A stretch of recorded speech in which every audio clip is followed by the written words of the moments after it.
ivyo dusoma mu nkuru nziza ya Yezu Kristo nk'uko yanditswe na Luka. Abatoza kori n'abacumuzi bahora baza bose aho Yezu ari ngo bamwumvirize. Abafarizayo rero n'abanditsi baja mu vyo kwidodomba bavuga bati, uwo muntu yakiriza yompa abacumuzi akongera agasangira nabo. Yezu nawe abacira uyu mugani ati, habaye umuntu yari afise abahungu babiri. Umuhungu mutoyi abwira se ati, dawe ntabaza intoranwa yanje. Se rero arabatoranya. Iminsi mikeya iheze, wa muhungu mutoyi akoranya ivyiwe vyose yigira mu ntara ya kure, asesagura itunga ryiwe, acika ikiyerere. Vyose bimaze kumuherako, hatera ikigoyi muri iyo ntara, atangura gukena. Araheza agenda gushumbira umuntu wo muri iyo ntara, nawe amurungika mw'itongo ryiwe ngo amuragirire ingurube. Yahora ashaka kwihembuza ibishishwa ingurube zarya, yamara nta n'umwe yabimuha.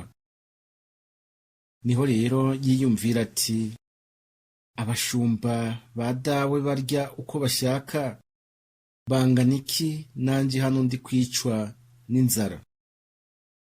Reka mve hasi ngende kwa dawe, mpeze ndamubwire nti, dawe naracumuye kuwo mw'ijuru nongera ndagucumurako. Ntibinkwiye rero ko nitwa umwana wawe. Ntabara umfate nk'umwe mu bacangiro bawe. Arahaguruka rero asubira kwa se. Akiri kure, se aramubona, yumva ikigongwe kiravyutse, ariruka amugwa ku bitugu aramusoma. Wa muhungu araheza abwira se ati, dawe naracumuye kuwo mw'ijuru nongera ngucumurako, singikwiye kwitwa umwana wawe. Se wiwe yamara abwira abasuku biwe ati, nimuzane ikanzu nziza cyane mumwambike, mugire ko mumwambike impeta ku rutoke n'inkweto ku birenge. Murabe kandi ikimasa kinoze mukibage, dufungure twinezerererwe, kuko uwo muhungu wanje yari yapfuye none yasubiye kuba muzima, yari yazimiye none yazimurutse. Nuko rero baja mu vyo kwinezerererwa. Ariko rero wa muhungu mukuru yari mu mirima. Atashe yegereje inzu, yumva inanga n'ururirimbo bisekera. Yakura rero umusuku amubaza ivyo ari vyo. Wa musuku aramwishura ati, numwe murumunawe yagarutse, mbere so yabazi ikimasa kinuze kuko yasubiye kumubona kidundega. Biraheza rero bimutera ishavu, aranka kwinjira. Se rero arasohoka aja mu vyo kumuhoyahoya. Nawe yishura ati, iyi myaka maze ngukorera ntaho nigeze nkugambararira, yamara ntiwigeze umpa n'agahene ngo ninezerererwe hamwe n'abagenzi banje. None uwo muhungu wawe yamariye ivyawe mu bamaraya, aragarutse umubagira ikimasa kinuze. Se araheza aramwishura ati, mwana wewe wangumye iruhande, ivyo mfise vyose ni ivyawe. Nawe ntitwari kureka kunezerwa tubonye murumunawe yari yapfuye yasubiye kuba muzima, yari yazimiye none yazimurutse.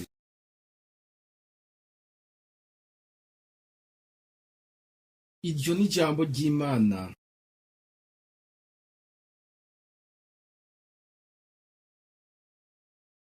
Bene wacu, ni ijambo duhejeje kumva, twumvise ingene umugani Yezu yaciriye abafarizayo n'abanditsi werekana neza imbabazi zidasanzwe umuvyeyi mwiza yama afitiye umwana wiwe buri gihe, naho yoba yaramubabaje cyane.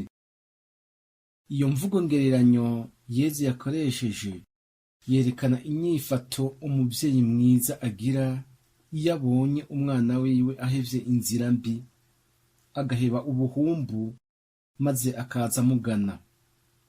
Ako kanyamuneza rero umuvyeyi agira iyo abonye umwana wiwe yari yiroshe mu buhumbu n'ubundi buja, yemera kwicisha bugufi akagaruka amugana, ni nako kanyamuneza Imana yacu umuvyeyi mwiza yahebuje kurusha abacu agira, mbere we akanabarusha iyo abonye umucumuzi ahevye ibicumuro vyiwe akigaya, maze akigira inama yo kumugarukira ngo buzure kandi bunge ubumwe ubutagitandukana.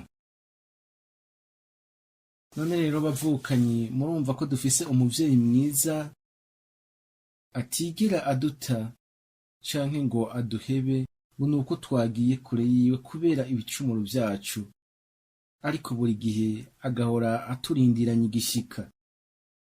Nico gituma iyo tubonye ko twacumuye tukikura ku Mana yacu, hanyuma tugafata ingingo yo kugarukira uwo muvyeyi mwiza n'umutima wacu wose n'ubwenge bwacu bwose, nawe aratwakira n'umutima mwiza wa kivyeyi, ataravye amakosa twari twakoze, akatugirira impuhwe, akatwuhagira umucafu twivayanzemwo ducumura mw'isakramento ry'ikigongo rya soko ridakama ry'urukundo n'imbabazi vyiwe, akatwambika umwambaro ubereye abana b'umwami rurangiranwa, akaduhobera akatwiha wese, akatugirira umunsi mukuru udasanzwe, akama tuvuna inyota n'inzara muri Ukaristiya ntagatifu, kuko abasubiye kutubona tumugarukiye tugihema.